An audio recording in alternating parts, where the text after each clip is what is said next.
முன்னேற்ற கழகத்தின் சார்பாக சேவல் சின்னத்தில் எடப்பாடியில போட்டியிட்டு மக்களால் தேர்ந்தெடுக்கப்பட்டவன் நான்.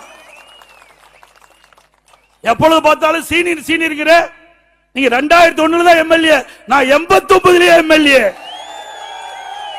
91 சேலம் மாவட்ட செயலாளர், 91 எம்எல்ஏ, 89 எம்எல்ஏ, 91 எம்எல்ஏ, வாரிய தலைவர்.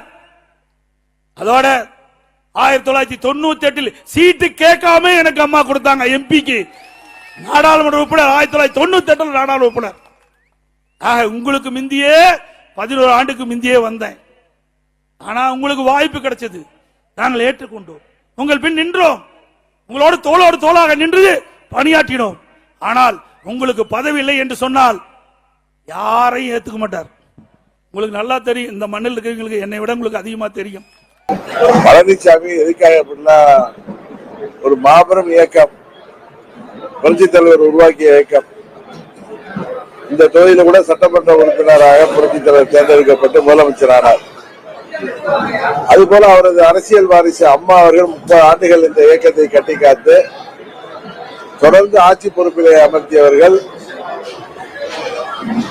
அவரும் இந்த தொகுதியில ஆண்டிப்பட்டி தொகுதியிலிருந்து சட்டமன்ற உறுப்பினர் ஆனார்கள். இன்றைக்கு பழனிசாமி அந்த மாபெரும் இயக்கத்துல குறிப்பிட்ட அதிர்ஷ்டத்துல எப்படி லாட்டரி சீட்டு கிடைக்கிற மாதிரி, லாட்டரி சீட்டு யோகம் மாதிரி முதல்வர் பதவி கிடைச்சிச்சோ அது மாதிரி அதை பயன்படுத்தி இந்த கட்சியின் பொதுச் செயலாளர் பதவியை இன்னைக்கு கையகப்படுத்தி வைத்திருக்கார், கையில வச்சிருக்காரு. எப்ப பார்த்தாலும் அம்மாவுக்கு விசுவாசம் விசுவாசங்கிறீங்க.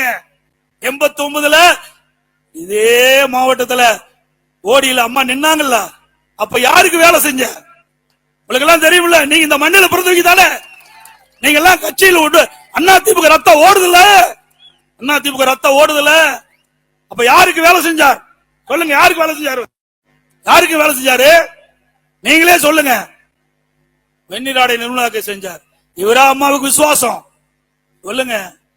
அதே அனைத்து இந்திய அண்ணா திராவிட முன்னேற்ற கழகத்தின் சார்பாக சேவல் சின்னத்தில் எடப்பாடியில போட்டியிட்டு மக்களால் தேர்ந்தெடுக்கப்பட்டவன் நான்.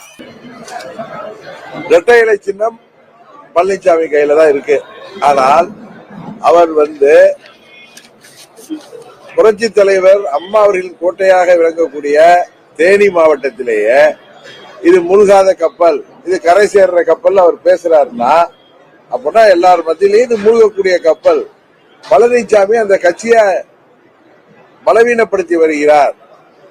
சொந்த நலனுக்காக, சுயலாபத்திற்காக வழக்குகளில் இருந்து திமுக அரசிடம் தன்னை காப்பாற்றிக் கொள்வதற்காக திமுகவிற்கு மறைமுகமாக இரட்டை இலையை உதவி செய்கின்ற விதமாக தன்னை காப்பாற்றிக் கொள்வதற்காக அந்த மாபெரும் இயக்கம் பயன்படுத்தப்பட்டு வருகிறது என்கிறது எங்களை போன்ற அம்மாவின் தொண்டர்கள் மாத்திரமல்ல, தமிழ்நாட்டு மக்கள் அனைவரும் பேசிக் கொள்கிற விஷயம். அதனாலதான் அவர் இது மூழ்காத கப்பல், கரை சேர்ற கப்பல் அப்படிதான் நீங்க தானே சொன்னீங்க.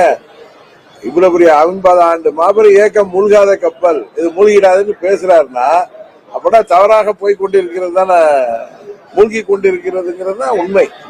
அதிமுக ஆட்சியை அகற்ற வேண்டும், டிஸ்மிஸ் செய்ய வேண்டும் என்று எதிர்த்து ஓட்டு போட்ட மனிதர் இந்த மனிதர்.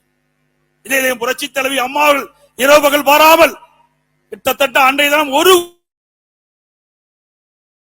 இரவு பகல் கண் துஞ்சாமல் ரத்தத்தை வியர்வையாக சிந்தி அங்கங்கே உழைத்து சட்டமன்றத்தில் தேர்ந்தெடுக்கப்பட்டு அம்மாவை முதலமைச்சராக்கினீர்கள்.